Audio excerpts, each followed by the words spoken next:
வெளிப்படுத்தல் 6ஆம் அதிகாரம் 9 முதல் 11 வசனங்கள் இப்படியாக சொல்லுகிறது.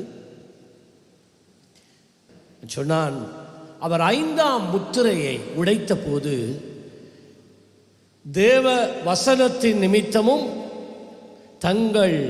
தாங்கள் கொடுத்த சாட்சி நிமித்தமும் கொல்லப்பட்டவர்களுடைய ஆத்துமாக்களை பலிபீடத்தின் கீழே கண்டேன். அவர்கள் பரிசுத்தமும் சத்தியம் உள்ள ஆண்டவரே, நீர் தேவரீர், பூமியின் மேல் குடியிருக்கிறவர்களிடத்தில் எங்கள் இரத்தத்தை குறித்து எதுவரைக்கும் நியாய தீர்ப்பு செய்யாமலும் பழி வாங்காமலும் இருப்பீர் என்று மகா சத்தமிட்டு கூப்பிட்டார்கள். 11வது வசனம், அப்பொழுது அவர்கள் ஒவ்வொருவருக்கும் வெள்ளை அங்கிகள் கொடுக்கப்பட்டது. அன்றியும் அவர்கள் தங்களைப் போல கொலை செய்யப்பட போகிறவர்களாகிய தங்கள் உடன்படிவினைக்காரரும் தங்கள் சகோதரருமானவர்களின் தொகை நிறைவேறும் அளவும் இன்னும் கொஞ்ச காலம் இளைப்பாற வேண்டும் என்று அவர்களுக்கு சொல்லப்பட்டது. இன்றைக்கு நான் உங்கள் மத்தியில் பேசப்போகிற ஒரு செய்தியினுடைய தலைப்பு என்னென்றால், இயேசு கிறிஸ்துவின் இரத்தம் இன்றும் நமக்காக பேசுகிறது. The blood that speaks. பேசுகிற இரத்தம். இந்த உலகத்தில் இரத்த சாட்சிகளாக எனக்காக மறிக்கும்படிக்கு நான் ஒரு குறிப்பிட்ட ஜனங்களை இதற்கென்றே நான் பிரித்திருக்கிறேன், தெரிவு செய்திருக்கிறேன். அவர்கள் எல்லாரும் இன்னும் இரத்த சாட்சிகளாய் மறிக்கவில்லை. இனி அநேகர் மறிக்க வேண்டி இருக்கிறது. அவர்களுடைய எண்ணிக்கை நிறைவானதுமே நான் நியாயம் தீர்ப்பேன் என்று ஆண்டவர் சொன்னார். இந்த எபிரேய நிருபம் 12ஆம் அதிகாரம் 24ஆம் வசனத்தில் இன்னொரு இரத்தம் சிந்துதலை நாங்கள் பார்க்கிறோம். புதிய உடன்படிக்கையின் மத்தியஸ்தராகிய இயேசு கிறிஸ்துவின் இடத்திற்கும் ஆபேலினுடைய இரத்தம் பேசினதை பார்க்கிலும் நன்மையானவைகளை பேசுகிற இரத்தமாகிய தெளிக்கப்படும் இரத்தத்தின் இடத்துக்கும் வந்து சேர்ந்தீர்கள். முதலாவது இரத்த சாட்சி நீதி நிமித்தம் கொலை செய்யப்பட்டவன் ஆதாம் ஏவாளுக்கு பிறந்த ஆபேல். அவனை அவனுடைய சொந்த சகோதரனே கொலை செய்தான். அப்பொழுது வேதம் சொல்லுகிறது, ஆபேலின் இரத்தம் பூமியிலே இருந்து தேவனை நோக்கி கதறுகிறது. இந்த வெளிப்படுத்தல நாங்க பார்த்தது போல, எதுவரைக்கும் நீர் நீதி சரி கட்டாமல் இருப்பீர், எதுவரைக்கும் நீர் நியாயம் செய்யாமல் இருப்பீர். ஆபேலின் இரத்தம் பழிக்கு பழி வாங்கி பழிக்கு பழி தேவனிடத்தில் கேட்டுக்கொண்டு இருந்தது. அருமையான தேவ பிள்ளைகளே, ஒரு மனிதனுடைய ஜீவன் அவனுடைய சரத்திலே ஓடுகிற இரத்தத்திலே தான் இருக்கிறது. அப்ப அந்த இரத்தம் கதறுகிறது என்றால் ஜீவன் கதறுகிறது. பழி வாங்கும்படிக்காய் அது கதறுகிறது. ஆனால் கல்வாரி சிலுவையிலே என்னொருவர் மனுக்குலத்துக்காகவே இரத்தம் சிந்தினார். அவர்தான் நம்முடைய ஆண்டவராகிய இயேசு கிறிஸ்து. ஆபேலின் இரத்தம் பழிக்கு பழி கேட்டது தேவனிடத்தில். ஆனால் இந்த இயேசு கிறிஸ்துவினுடைய இரத்தம் மனுக்குலத்துக்காக தேவனிடத்தில் பரிந்து மன்றாடுகிறது. ஆமென் சொல்லுங்களேன், ஹல்லேலூயா. இந்த இடத்திலே சொல்லப்படுகிறது, புது உடன்படிக்கையின் மத்தியஸ்தராகிய இயேசு கிறிஸ்துவின் இரத்தம். ஒரு புதிய உடன்படிக்கை. லூக்கா 22ஆம் அதிகாரம் 20வது வசனத்தில் அவர் சொன்னார், போஜனம் பண்ணின பின்பு அவர் அந்தபடியே பாத்திரத்தை கொடுத்து, இந்த பாத்திரம் உங்களுக்காக சிந்தப்படுகிற என்னுடைய இரத்தத்தினாலாகிய, அல்லேலூயா, பாருங்களா, என் இரத்தத்தினாலாகிய புதிய உடன்படிக்கை, a new covenant. முன்னே மோசே கூடாக ஆபிரகாமு கூடாக செய்த உடன்படிக்கைகள் பழைய உடன்படிக்கைகள். இப்போ அவர் சிலுவையில போய் மனுக்குலத்துக்காக தன்னுடைய ஜீவனை கொடுப்பதற்கு முன்பதாக அவர் தம் சீஷர்களுக்கு ஓடு ஒரு புதிய உடன்படிக்கை பண்ணுகிறார். என்ன இந்த உடன்படிக்கை? அவர் சொன்னார், இந்த உடன்படிக்கை என் இரத்தத்தினாலாகிய உடன்படிக்கை. இப்ப சொல்லுங்க, ஒரு மனுஷனுடைய ஜீவன் உயிர் எதுல இருக்கு? எல்லாம் சொல்லல, எதுல இருக்கு? இரத்தத்துல இருக்கு. இங்கே இயேசு அதனுடைய ரகசியத்தை சொல்லி தருகிறார். இது என் இரத்தத்தினாலாகிய ஒரு புதிய உடன்படிக்கை, மாம்சத்தினாலாகிய புதிய உடன்படிக்கை என்று சொல்லல. அப்பத்தை பிட்டு கொடுத்து இதை சொல்லல, ரசத்தை கொடுத்து சொல்லுகிறார். ஏனென்றால் அவருடைய இரத்தம் அவருடைய ஜீவனை பிரதிபலிக்கிறது. நான் என்னுடைய ஜீவனை ஊற்றி, அதான் அதனுடைய அர்த்தம். உங்களை நாம் விடுதலை செய்வதற்கு, உங்கள் பாவங்களை அக்கிரமங்களை நீக்குவதற்கு நான் ஒரு புதிய உடன்படிக்கை பண்ணணும். ஏன் உடன்படிக்கை பண்ணணும்? இதுதான் அடுத்த கேள்வி. ஏன் இயேசு சீஷர்களோடு ஒரு உடன்படிக்கை பண்ண வேண்டும்? நல்லா கேளுங்க. நீங்க ஆதியாகமம் 1:28 வந்தீங்கண்டா, நான் இப்ப சொல்றேன் என்னண்டா, ஏன் உடன்படிக்கை பண்ணணும்? உடன்படிக்கை பண்ணாம இயேசு சிலுவையிலே மரிக்க முடியுமா? சீஷர்களோடு உடன்படிக்கை பண்ணாமல் இயேசு சிலுவையிலே இரத்தம் சிந்தி மரித்திருந்தால் மனுக்குலத்தின் பாவங்கள் நீக்கப்பட்டிருக்குமா? நான் சொல்றேன், இல்லை. அவர் மனிதனோடு உடன்படிக்கை பண்ண வேண்டியது முதலாவது அவசியமாக இருந்தது. ஏன் என்று சொல்லித்தாரேன். ஆதியாகமம் 1:28 தேவன் அவர்களை நோக்கி, பழுகு பெருகி பூமியை நிரப்பி அதை கீழ்ப்படுத்தி பூமியை உண்ட கண்ட்ரோலுக்குள்ள கொண்டு வா, சமுத்திரத்தின் மச்சங்கள் ஆகாயத்தின் பறவைகள் பூமியின் மேல் நடமாடுகிற சகல ஜீவ ஜந்துக்களையும் ஆண்டுகொள், reign over them, உனக்கு நான் அதிகாரம் கொடுக்கிறேன்.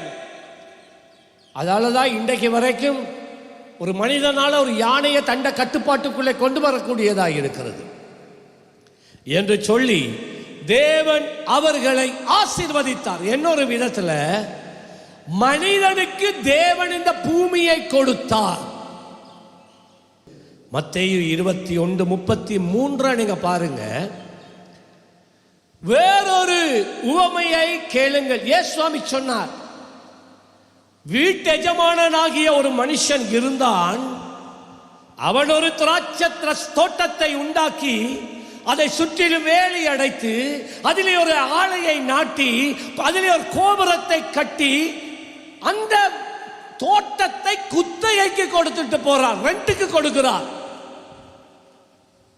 நல்லா கவனிக்க வேண்டியது, இந்த உவமைகள் எல்லாம் பரலோக ராஜ்யத்தின் சத்தியத்தை நாம் அறிகிற விதத்தில் ஆண்டவராய் இயேசு பேசினவைகள். இந்த உலகம் நம்முடைய தேவனுக்கு சொந்தமானதுதான். This world belongs to the Lord. He is the creator God. அவர் சிருஷ்டிப்பின் தேவனாய் இருக்கிறார். ஆனால் இந்த உலகத்தை ஆண்டவர் மனிதனுக்கு குத்தகையாக கொடுத்ததுனால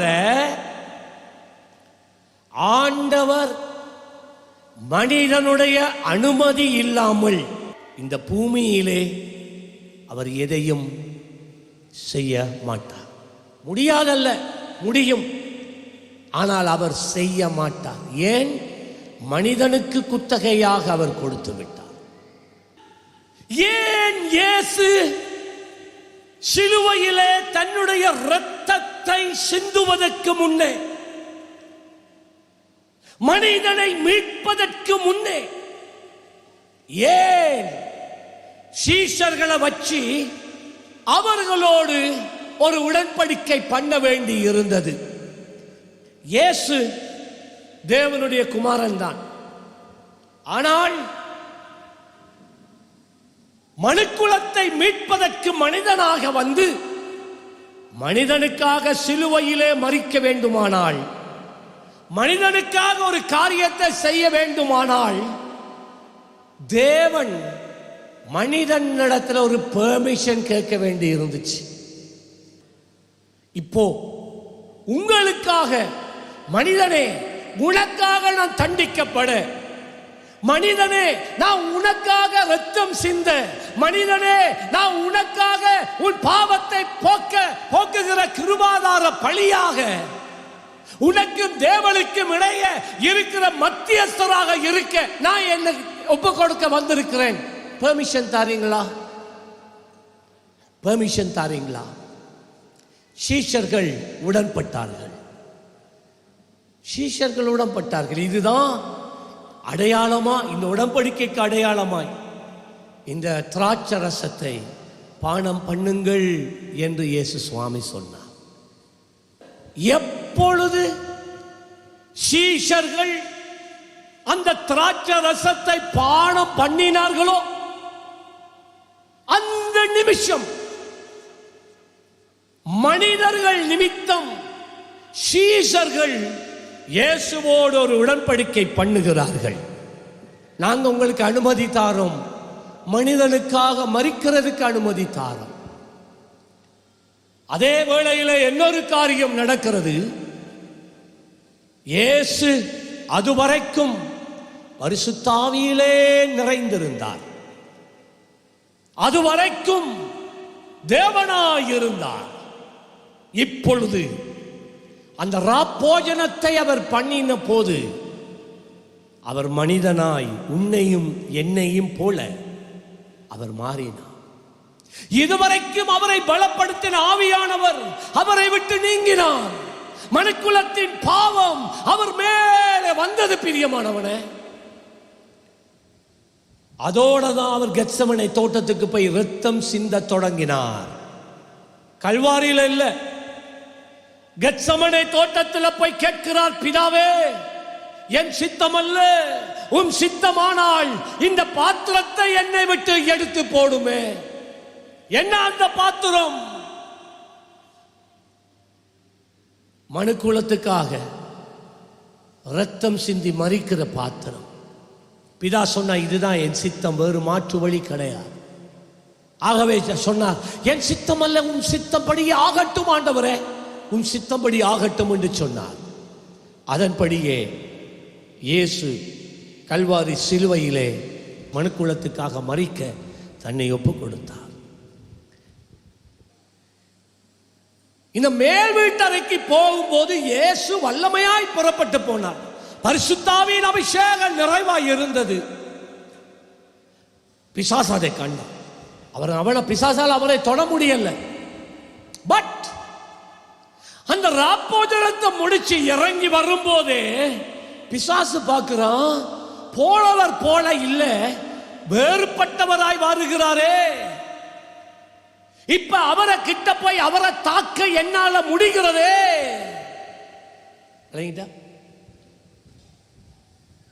இப்ப சாத்தானால எதுவும் இயேசுவுக்கு செய்ய முடியும்.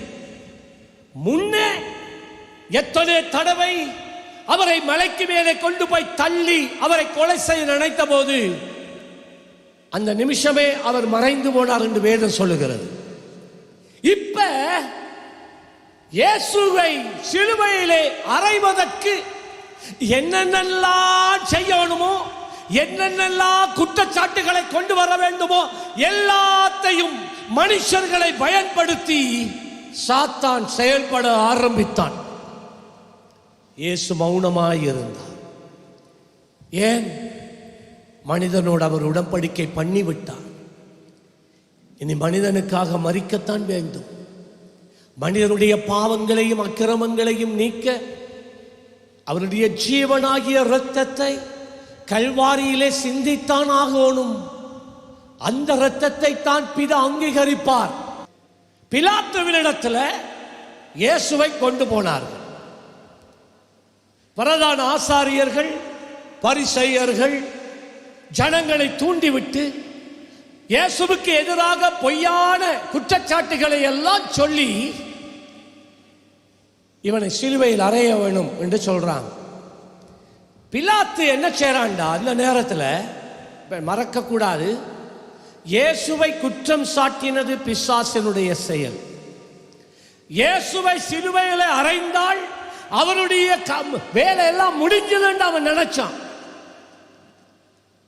அந்த காலத்திலே ஒரு வழக்கம் இருந்தது, ஒரு நல்ல மனுஷனை விடுதலை செய்வதற்கு ஒரு கெட்ட மனிதனை சிறையில் இருந்து கொண்டு வந்து அவனுக்கு பதிலாக இவன் தண்டனை அவனுக்கு கொடுப்போம் என்று சொல்லுவார்கள். பரபாஸ் என்று சொல்லப்பட்ட ஒரு துஷ்ட மனிதன் இருந்தான். எவராலும் அவனை கட்டுப்படுத்த முடியவில்லை. இந்த நேரத்தில் பிலாத்து கேட்கிறான், இயேசுவின் மேல குற்றம் சாட்டுகிற சுமத்துகிற எல்லாருக்கும் விளங்கிட்டா, அவர்களை குற்றம் சுமத்தி இயேசுவின் மேல குற்றம் சுமத்தி இவரை சிலுவையில் அறையும், இவரை சிலுவையில் அறையும் என்று சொல்ல வைத்தது பிசாசு. அவன் கண்ட்ரோல்ல இருக்கிறாங்க எல்லாரும். இப்ப பிலாத்து கேட்கிறான், இந்த பரபாச விடுதலை செய்யட்டா இல்ல இந்த இயேசுவை விடுதலை செய்யட்டா? எல்லாருக்கும் தெரியும் இந்த பரபாஸ் மிக ஒரு கொடூரமானவன். அவன் தான் இந்த சிலுவையில் அறையப்பட வேண்டியவன். பிலாத்து செய்ய வழி இல்லாமல் பரபாசை விடுதலை செய்கிறான்.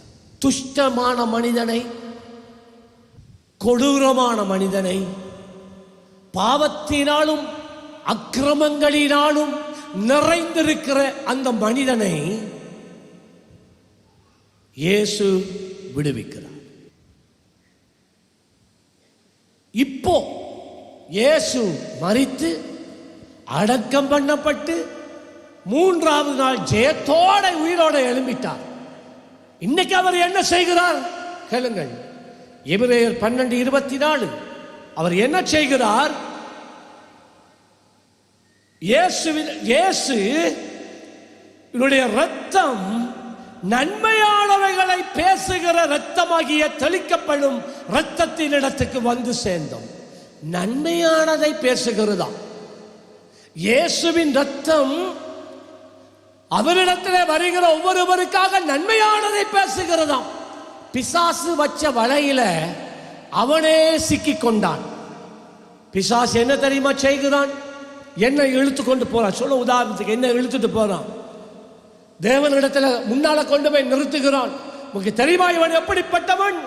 இவன் பொய் சொல்லுகிறவன், இவன் திருடுகிறவன், இவன் தூஷணம் பேசுகிறவன், இவன் உம்முடைய பரலோக ராஜ்யத்துக்கு வர தகுதியற்றவன். சாத்தான் குற்றம் சாட்டுகிறான். இயேசு அந்த இடத்துக்கு வருவார். சாத்தான பாப்பார். கல்வாரி சிலுவையில் என்ன நடந்துச்சுன்னு தெரியும் தானே? பரபாசை விடுவிக்கத்தானே என்ன சிலுவையில் அரைஞ்சா. இந்த அதே போலதான் பரபாசை போல இருக்கிற இந்த மனிதனையும் நான் கல்வாரி சிலுவையில நான் விடுதலை செய்து விட்டேன். அவன் பாவங்கள் மன்னிக்கப்பட்டது, அவன் சாபங்கள் நீக்கப்பட்டது. அவன் எப்பேற்பட்ட பாவியாக இருந்தாலும் அவன் பாவங்களை எல்லாம், அவனுடைய துன்மார்க்கங்களை எல்லாம், அவனுடைய மீறுதல்கள் எல்லாவற்றையும் நான் மன்னித்து விட்டேன். இயேசு மத்தியஸ்தராய் இருக்கிறார். பிதாவுக்கு முன்பதாய் சொல்லுகிறார், பிதாவே இதைத்தானே நான் கல்வாரி சிலுவையிலே செய்தேன். மனிதனோடு உடன்படிக்கை பண்ணி சட்ட ரீதியா மனிதனிடத்தில் இந்த உரிமையை பெற்று மனிதனுக்காய் என்னுடைய ஜீவனை உடைய இரத்தத்தை நான் சிந்தி இவர்களை மீட்கும் பொருளாக என்னை நான் கொடுத்தேன் அல்லவா? உடனே பிதா சொல்லுவார், ஆமா ஆமா, இயேசு கிறிஸ்துவின் இரத்தத்தினால் இவன் எவ்வளவுதான் பாவங்கள் செய்திருந்தாலும் அவன் நீதிமானாக்கப்படுகிறான். நல்ல கையை தட்டி ஹல்லேலூயா. இயேசு கிறிஸ்துவின் இரத்தம் ஒவ்வொரு நாளும் ஒவ்வொரு நிமிஷமும் தேவனுடைய சன்னிதானத்தில் நின்று நன்மையானவைகளை உன்னிமித்தம் பேசிக்கொண்டிருக்கிறார். ஆமென் சொல்லுங்களேன், ஹல்லேலூயா சொல்லுங்களேன். உனக்காக உன் நிமித்தமா அவர் நன்மையானதை அவர் பேசிக்கொண்டே இருக்கிறார். அவருடைய இரத்தம் இல்லாமல் போகவில்லை. இன்றும் அந்த இரத்தத்தில் ஜீவன் இருக்கிறது. இயேசு உயிரோடு எழுந்ததினால் அந்த இரத்தத்தில் இன்றும் ஜீவன் இருக்கிறது. அந்த இரத்தம் உனக்காக எனக்காக நன்மையானதையே பேசிக்கொண்டிருக்கிறது. ஆமென் சொல்லுங்களேன். இயேசு கிறிஸ்து தான் ஒரே வழியும் சத்தியமும் ஜீவனுமாய் இருக்கிறார். அவரை அல்லாமல் வேறு தெய்வம் இல்லை. இந்த இயேசுவை விசுவாசிக்கிறவர்களுடைய பாவங்கள் மன்னிக்கப்படுகிறது, அக்கிரமங்கள் நீக்கப்படுகிறது, சாபங்கள் போக்கப்படுகிறது, வியாதிகள் குணமாக்கப்படுகிறது. ஆமென் சொல்லுங்க, ஹல்லேலூயா.